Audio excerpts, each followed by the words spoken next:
यदि भगवान गणेश जी की पूजन और भगवान शंकर की पूजन दोनों जब शमी पत्र से करी जाती है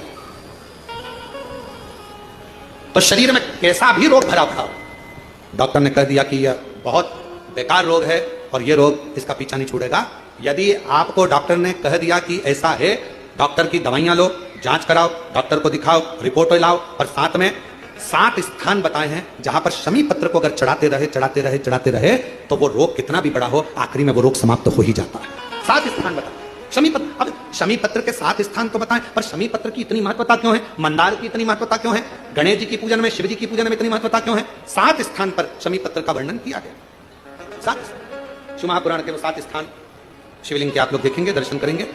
ये मानकर चलिए ये जलाधारी है, ये जहां से जल बहता है वो स्थान, ये शिवलिंग है।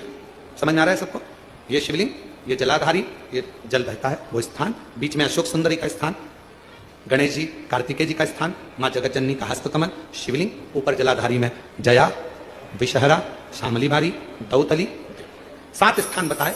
पहला स्थान अशोक सुंदरी का स्थान, द्वितीय स्थान भगवान श्री गणेश जी महाराज का स्थान, जहां गणेश जी का स्थान है सीधे भाग में उस, तृतीय स्थान मां पार्वती जी का हस्तकमल, चतुर्थ स्थान भगवान शंकर का शिवलिंग, चौथा स्थान, 5वां स्थान नंदी का उठा हुआ चरण, जो नंदी का पांव उठा हुआ रहता है एक आगे वाला, 5वां स्थान, और 2 शमी पत्र भगवान शंकर के सम्मुख में से अपनी कामना कर 3 बार पंचाक्षर मंत्र का या श्री शिवाय नमस्तुभ्यं का स्मरण कर वो शमी पत्र भगवान शंकर के शिवलिंग पर फिर समर्पित कर दिया जाए। अगर ये 7 शमी पत्र समर्पित कर एक बेलपत्र शिव जी को समर्पित करा जाता है तो धीरे धीरे कैसा भी बड़े से बड़ा रोग हो वो धीरे धीरे कटना प्रारंभ हो जाता है।